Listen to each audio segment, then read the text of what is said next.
Commander Ira Vosk no longer felt the heat of the battlefield, only the numb certainty of defeat. Ash drifted like black snow across the shattered plains of Crossy Prime, settling over the bodies of her warriors. Once this land had sung with life. Now it whispered only of endings.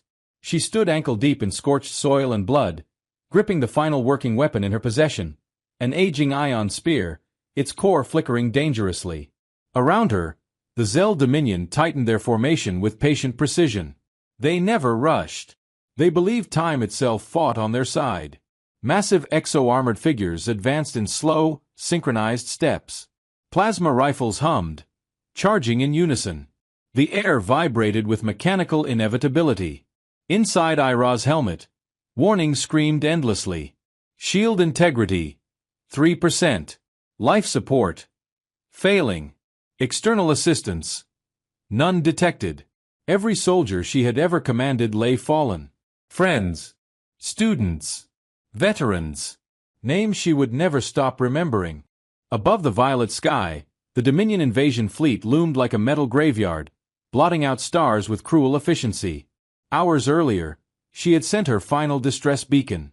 Every Allied force was either destroyed, scattered, or retreating. No one was coming. Still, Ira straightened her posture. Crossy commanders did not beg.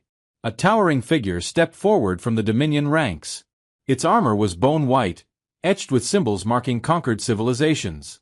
The translator projected its voice with cold authority. Lay down your weapon. Your resistance has reached statistical insignificance. Ira laughed, then coughed as blood filled her mouth. Then finish it, she said. The Dominion obeyed. Plasma fire erupted, streaking through the smoke-choked air. Ira moved on instinct alone, deflecting what she could, absorbing what little her failing shield allowed. Each impact rattled her bones. Then her spear screamed. The ion core destabilized with a sound like a collapsing star. Light surged up the shaft, then shattered. The blade dissolved into sparks. The weapon cracked cleanly in half. Silence fell across the battlefield. Even the Dominion paused. They savored moments like this. The instant hope finally died. Ira let the broken spear fall. She lifted her claws, armor torn, stance steady. She would die standing. That was when the sky howled. At first, she thought it was debris from orbit. Then the sound grew louder, angrier. The atmosphere ignited into a pillar of fire as something massive tore through the clouds. Not crashing, descending. Dominion targeting arrays swung upward in confusion.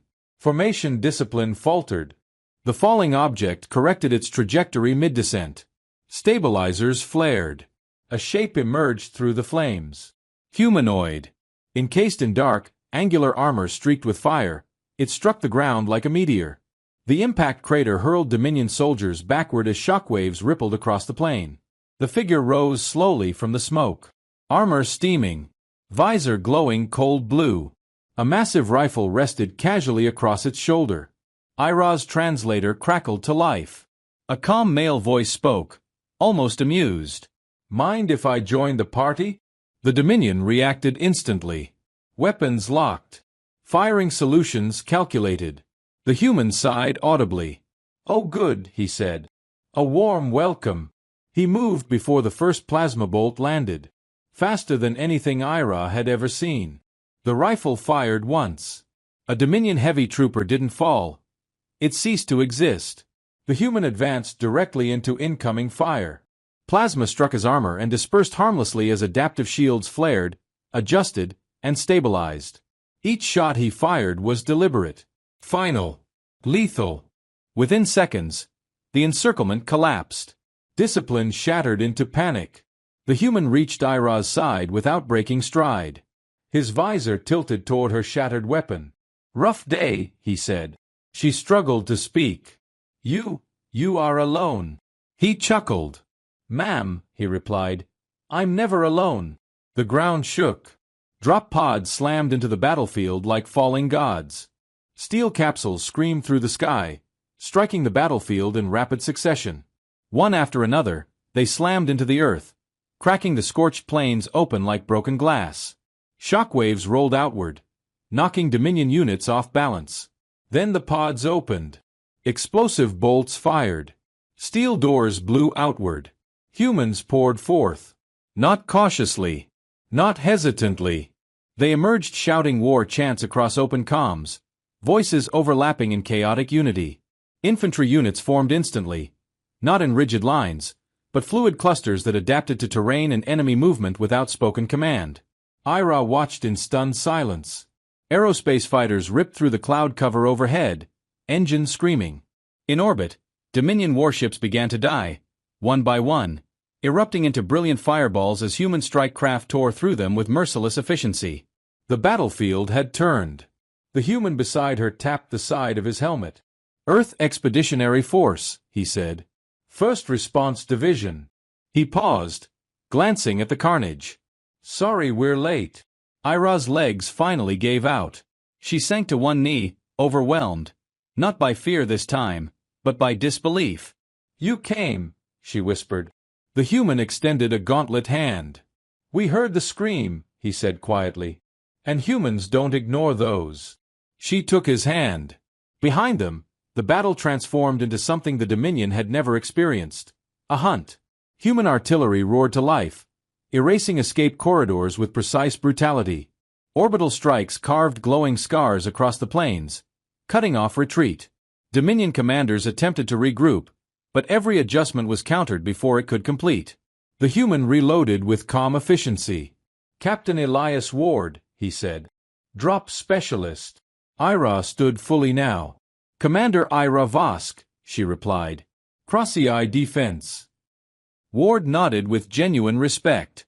"Well then, Commander," he said, raising his rifle. "Let's finish this." The Dominion did not understand fear the way humans did. They learned quickly. They learned when human troops advanced toward artillery fire instead of away from it. They learned when wounded soldiers refused evacuation until their squads were safe. They learned when humans actually laughed, in the middle of chaos.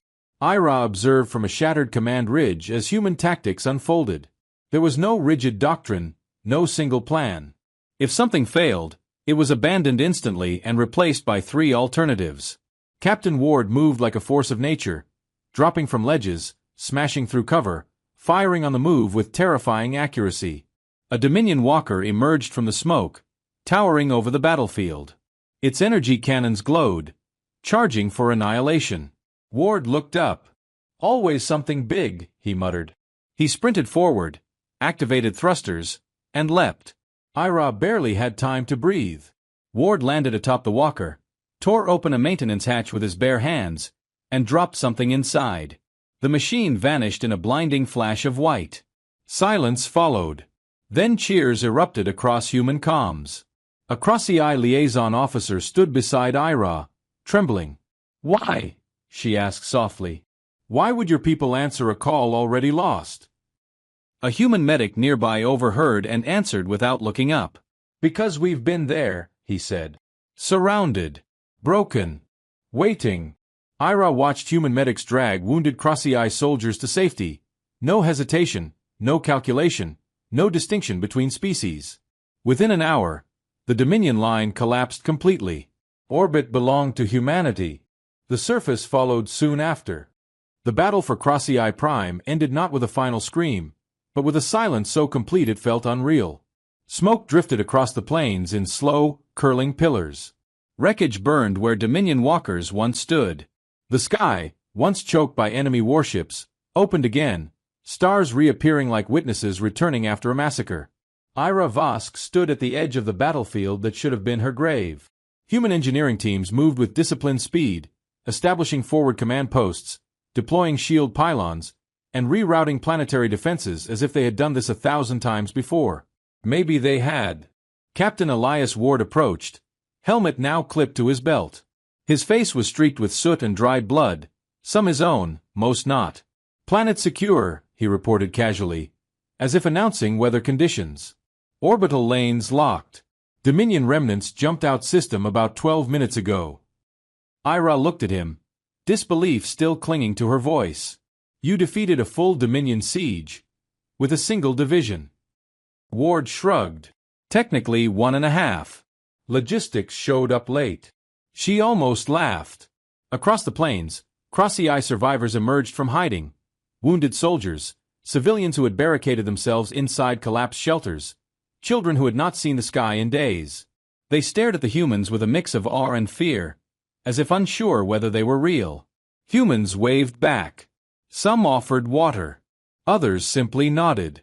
Ira watched one human soldier kneel to speak gently to a terrified Crossy-Eye child, removing his helmet so his face would be visible. No weapon raised. No orders barked. That image burned itself into her memory. Within hours, the first recordings escaped the system. Helmet cam footage. Drone feeds. Orbital combat telemetry.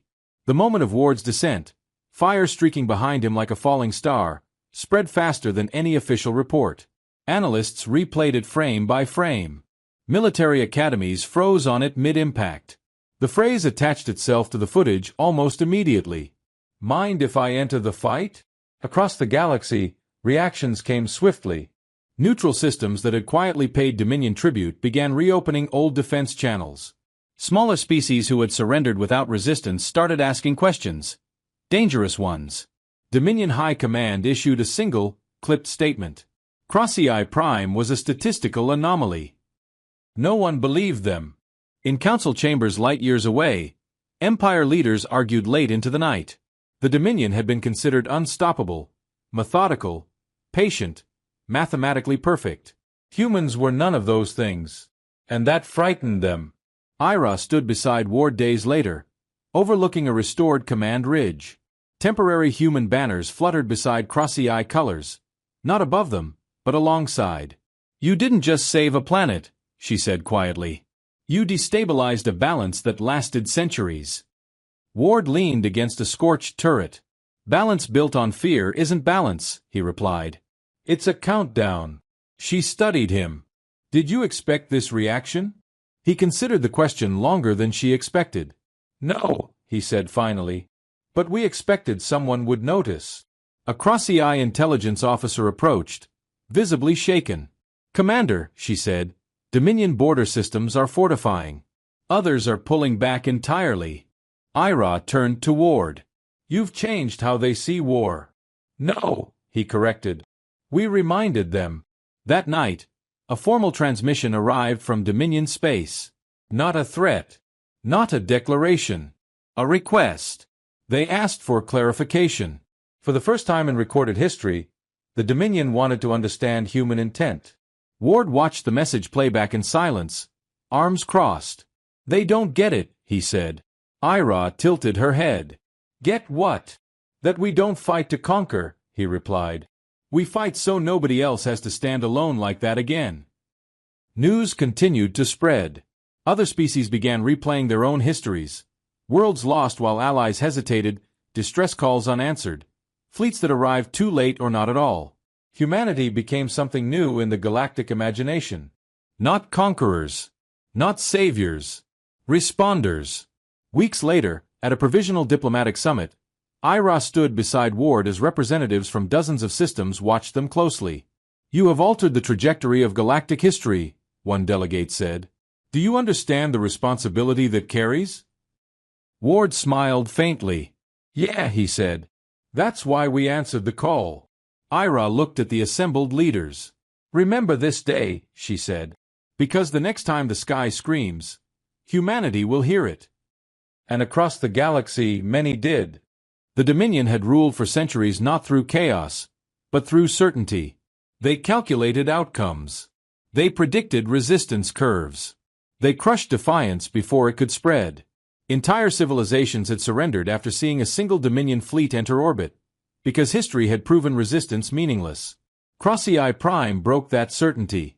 Within weeks, Dominion-controlled space changed in subtle but unmistakable ways. Patrol routes doubled. Fortress worlds activated long-dormant defense grids. Fleets that once advanced methodically now hesitated, waiting for confirmation that never came. Because somewhere out there, humanity might be listening. Dominion analysts ran simulations endlessly. Every model ended the same way. Human unpredictability invalidated Dominion doctrine. Humans did not fight to preserve assets. They did not retreat when losses exceeded projections. They did not disengage when logic demanded withdrawal. They escalated. In Dominion war councils, the name Earth was spoken less like a location and more like a variable that refused to stabilize. Ira Vosk learned this firsthand when she attended the emergency convocation of liberated systems. For the first time, species who had once bowed quietly now spoke openly. Some with anger, others with hope. All it took, one delegate said bitterly, was proof that the Dominion could bleed. Ira stood, her voice steady. No, she corrected. It took proof that someone would answer. Behind closed doors, human representatives remained calm, almost detached. They made no demands, claimed no territory, requested no tribute. They offered something far more dangerous: mutual defense. Captain Elias Ward was not meant to speak during the session. He did anyway. Let's get one thing straight, he said, leaning forward. We're not here to replace the Dominion. We're here to make sure nobody ever gets surrounded again while the galaxy debates probabilities. Silence followed. Some delegates were relieved. Others were terrified. Because a galaxy that could no longer abandon its weakest members was a galaxy that would be forced to change. The Dominion responded the only way it knew how: with force. The first counterstrike came at Helier Verge, a minor trade world far from human space. Dominion fleets arrived without warning, glassing orbital infrastructure and broadcasting a simple message. This is the cost of human interference. They expected fear. What they got was fire. Human rapid response units arrived within hours, faster than Dominion intelligence believed possible. Drop fleets translated directly into contested orbit, ignoring conventional safety margins. Ward watched the feeds aboard the command carrier Resolute. They're baiting us, a tactical officer warned. Ward nodded. Good. Human ships didn't form defensive screens. They pushed forward aggressively, forcing close-range engagements where Dominion numerical superiority meant nothing. On the surface, civilians were already being evacuated, not by their own governments, but by human marines breaking evacuation corridors open under fire. Ira observed the operation remotely, fists clenched. They didn't wait, she said. Ward shook his head. We never do. The Dominion lost 3 cruisers at Helier Verge. That had never happened before. Not in open combat. More importantly, the civilians survived. Footage spread again, human soldiers forming living shields around evacuation transports, standing firm as plasma scorched their armor. One Marine, missing an arm, continued directing civilians to safety until he collapsed. He lived. The Dominion called the operation a strategic victory. No one else did. Systems that had once sworn loyalty to the Dominion began quietly disabling tracking relays. Trade lanes rerouted. Intelligence leaks increased. Fear was spreading, but not the kind the Dominion understood. It was fear of missing the next human response. Ira confronted Ward days later aboard Resolute. You're turning every conflict into a message, she said. He didn't deny it. We tried quiet help once, he replied. Didn't work. This galaxy needs something clearer. What kind of message? She asked. Ward looked out at the stars. That when the sky starts burning, he said, someone is already on the way. The Dominion finally issued a formal declaration. They labeled humanity an existential destabilizer. Human response was brief. Acknowledged. Nothing more. Across the galaxy, species began doing something unprecedented. They stopped surrendering preemptively. They started holding the line. Just long enough. Because now, surrender was no longer the only option. And somewhere, beyond the edge of known space, distress beacons were being recalibrated. Not to beg, but to call. There was a question spreading through the galaxy. Quiet at first, then unavoidable. Why? Why did humans respond with such speed? Why did they fight with such ferocity for worlds that were not their own? Why did they arrive when logic said it was already too late? The answers did not come from speeches or treaties. They came from memory. Ira Vosk learned this during a visit to a human medical ward aboard the Resolute. The room was filled with the wounded, humans and non-humans alike, separated not by species, but by severity of injury. Medics moved constantly, hands steady, voices calm. No distinction. No hesitation. She stopped beside a human soldier whose armor lay shattered near the bed. His left leg was gone below the knee, replaced temporarily by stabilizers. His face was pale but alert. "You should be resting," Ira said gently. He smiled faintly. "Tried that. Didn't take." She hesitated. "Why did you come to Helier Verge? You had no treaty obligation." The soldier looked at the ceiling for a long moment. "My grandmother used to tell me about Earth's early years," he said. "Cities bombed. Evacuation ships that never arrived. Calls for help that went unanswered because someone decided the cost was too high." He turned his head toward her. "We remember what that feels like." Ira left the ward shaken. Later, she asked Captain Ward the same question. They stood in a quiet observation deck, stars drifting slowly past the viewport. "You've turned response into doctrine," she said. "Where did it begin?" Ward didn't answer immediately. "When humanity first reached the stars," he began, "we expected unity. Thought advanced civilizations would protect each other." He gave a humorless laugh. "We were wrong." He told her about lost colonies, human settlements erased by pirates while nearby powers watched. About early wars where humanity fought alone because alliances moved too slowly. About the first time Earth sent a distress signal into the void and received nothing but silence. "So we changed," Ward said quietly. "Not our weapons. Our priorities." Human military academies stopped teaching victory conditions based solely on territory or survival percentages. Instead, they taught response time. How fast can you get there? How long can you hold? Who is still alive when you arrive? "We decided," Ward continued, "that being late was the same as not coming at all." Ira absorbed this in silence. Across the galaxy, similar realizations were taking place. Species that had once trusted treaties alone began building layered defenses, not to win wars, but to endure long enough. Distress protocols were rewritten.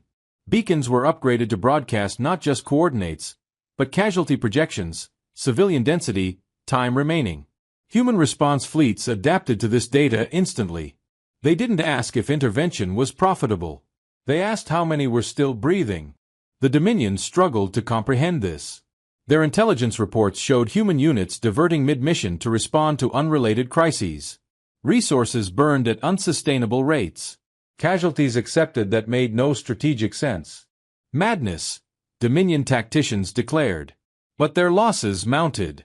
Because Dominion fear was logical. Human fear was personal. The next major engagement occurred at Red His Crossing, a system whose inhabitants had been Dominion vassals for generations.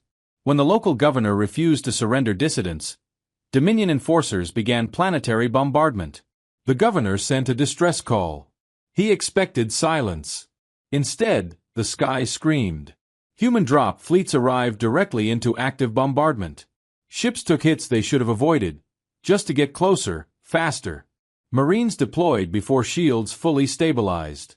Ward led the drop personally. Ira monitored the operation from SciFi Prime, heart racing as feed showed chaos, fire, collapsing structures.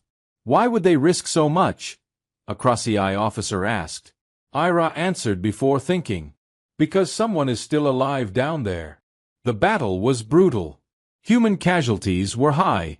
Dominion losses were higher. More importantly, the civilians survived. When the smoke cleared, something unprecedented happened. The Red His governor refused Dominion reoccupation. Publicly. Across open channels. He cited humanity. Not as rulers. As proof. The Dominion retaliated with threats. No one listened. Because now the galaxy understood something new. Humanity did not promise safety. They promised arrival. And that was enough. Weeks later, Ira stood beside Ward at a memorial service. Not for SciFi, not for humans alone, but for all species lost before help could arrive. Ward placed a marker bearing no symbol, no flag. Just a single phrase carved into steel. "We remember." Ira finally understood. Humanity wasn't trying to save the galaxy. They were trying to make sure the galaxy was never alone again. The galaxy learned to listen differently after that. Distress beacons were no longer whispers sent into indifferent space. They became signals of endurance, measured not in hope, but in time. How long could a city hold? How many civilians remained? How much longer until silence? And somewhere, human sensors were always listening. Years passed. The Dominion still existed, but it no longer expanded with certainty. Every advance was cautious. Every siege calculated not just for resistance, but for response. Because now there was a variable they could never control. Humanity. On the frontier world of Kethrol, a mining colony far from major trade lanes, Commander Talaran stood amid the ruins of his last defensive line. His armor was cracked. His weapon reduced to molten slag. Around him lay the remnants of a force that had fought far beyond expectation. The Dominion encirclement closed slowly. They always took their time at the end. A Dominion officer stepped forward, voice amplified across the smoking valley. Your resistance has exceeded acceptable thresholds. Surrender is advised. Talaran laughed weakly. Then you miscalculated, he said. Behind him, a technician screamed. The beacon, sir. It's still broadcasting. The Dominion officer tilted its head. Assistance will not arrive in time. The sky answered instead. At first, it was only a tremor, a distant roar beyond the atmosphere. Then the clouds ignited as something tore through them, wrapped in fire and fury. The scream of re-entry split the heavens. Dominion units hesitated. Some remembered. The falling figure adjusted trajectory mid-descent. Thrusters flared. A human silhouette emerged, armor glowing from heat, impact inevitable. The ground exploded as the figure struck. Shockwaves rippled across the battlefield, throwing Dominion soldiers backward. Smoke rolled outward. The figure rose. A massive rifle rested across their shoulder. Visor glowed. The translator crackled to life. A familiar voice echoed across open channels. Mind if I enter the fight? Panic replaced precision. Human drop pods followed. Dozens, then hundreds. Steel rain slammed into the valley as fighters screamed overhead, ripping Dominion air cover apart. Commander Talaran fell to his knees, not in surrender, but in relief. They came. Elsewhere in the galaxy, analysts marked the engagement with grim resignation. Another siege broken. Another calculation shattered. Another world that refused to fall quietly. The phrase spread again, carried by footage, whispered by soldiers, replayed in command halls. When the sky screams, humanity is coming. Ira Vosk stood older now, her armor ceremonial rather than battle-worn. She watched the feeds from Kethrol beside Captain Elias Ward, now General Ward, whose hair had begun to gray. You ever get tired of hearing it? She asked softly. He smiled. No, he said. Means we're still doing it right. She studied him. You could have stopped after Crossy Eye, she said. Let the galaxy handle itself. Ward's expression grew distant. Then we'd just be another power waiting to see if helping was worth it. He turned back to the stars. We remember what that feels like. Across human space, children grew up hearing the stories, not of conquest, but of arrival. Of soldiers who fell from the sky not to claim worlds, but to hold the line long enough for someone else to survive. Human doctrine evolved, but its core never changed. Arrive fast. Hold the line. Leave no one alone. Empires adapted or faded. Wars shifted. Surrenders slowed. Because now, surrender was no longer the only choice. Somewhere right now, a commander was standing amid ruins, weapon broken, hope thinning. Somewhere, a distress beacon was counting down. And somewhere else, engines were already warming. The galaxy had learned the truth too late for some, but not for all. When the sky screams. When fire falls from the heavens. When a calm voice cuts through chaos. Someone survives. Because humans remember every time no one came. And they will never let that happen again.